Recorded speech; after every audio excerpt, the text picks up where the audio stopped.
આણંદ જિલ્લાના કરમસદ પાલિકામાં વર્ષ 2022માં થયેલી આકારણી કૌભાંડના મુખ્ય સૂત્રધાર એવા પૂર્વ પાલિકા પ્રમુખના પતિ ધ્રુવલ પટેલની પોલીસે ધરપકડ કરી છે।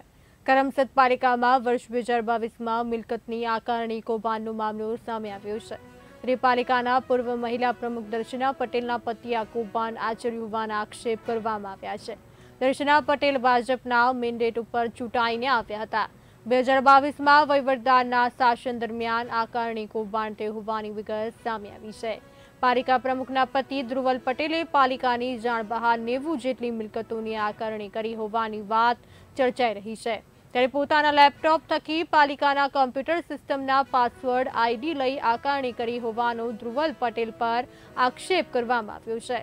ત્યારે આ મામલે પાલિકાના ક્લાર્ક પરેશ પટેલે પોલીસ ફરિયાદ નોંધાવી હતી। આ સમગ્ર મામલે કુલ 4 લોકો સામે ગુનો નોંધાયો હતો। ત્યારે ધ્રુવલ પટેલ સિવાય અન્ય 3 આરોપીના હાઈકોર્ટે આગોતરા જામીન મંજૂર કર્યા હતા અને ધ્રુવલ પટેલના આગોતરા જામીન હાઈકોર્ટે ફગાવ્યા હતા। ત્યારબાદ ફરાર થયેલા ધ્રુવલ પટેલની વિદ્યાનગર પોલીસે ધરપકડ કરી આગળની કાર્યવાહી હાથ ધરી છે।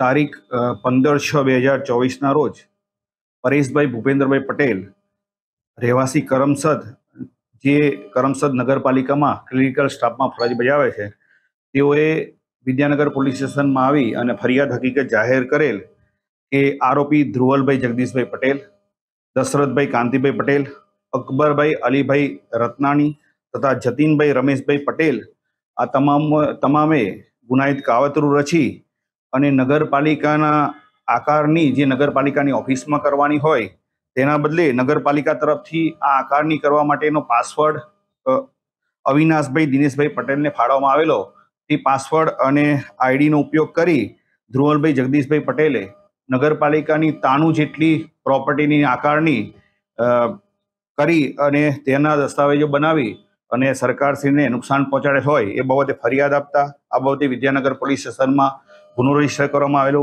આ ગુનાની તપાસના કામે પૂરતા પુરાવા એકત્રિત કરેલા, પરંતુ આરોપીઓએ નામદાર ગુજરાત હાઈકોર્ટમાંથી અલગ અલગ સમયે તેમને નામદાર ગુજરાત હાઈકોર્ટ દ્વારા આગોતરા જામીન આપતા આ અગાઉ દશરથભાઈ કાંતિભાઈ પટેલ, અકબરભાઈ અલીભાઈ રત્નાણી તથા જતીનભાઈ રમેશભાઈ પટેલ નાઓને આગોતરા જામીન પર મુક્ત કરવામાં આવેલા। તેઓના વિરુદ્ધમાં જે પણ પ્રોસિજર કરવાની હોય એ પ્રમાણે આઈઓ ડીઆર ગોહિલ દ્વારા પ્રોસિજર કરવામાં આવેલી। પરંતુ આ ગુનાના મુખ્ય આરોપી ધ્રુવલભાઈ જગદીશભાઈ પટેલના નામદાર ગુજરાત હાઈકોર્ટ દ્વારા આગોતરા જામીન નામંજૂર કરેલ હોય સદર ગુનાની તપાસના કામે ધ્રુવલને તારીખ 4/8/2024ના રોજ અટક કરવામાં આવેલા અને તેઓને 7/8/2024 સુધી પોલીસ કસ્ટડી રિમાન્ડ મેળવી તેની પાસેથી હકીકત મેળવતા આ ધ્રુવલ જગદીશભાઈ પટેલે એમ્પ્લોય અવિનાશ દિનેશભાઈ પટેલનું જે આઈડી અને પાસવર્ડ ફાળવેલો છે તેનો ઉપયોગ કરી અને 93 જેટલી પ્રોપર્ટી જે 3 બિલ્ડર છે એના નામે હતી એ પ્રોપર્ટીની આકારણી કરી અને દસ્તાવેજો ખોટા બનેલા હોવાની તપાસ દરમિયાન હકીકત જણાવેલ છે।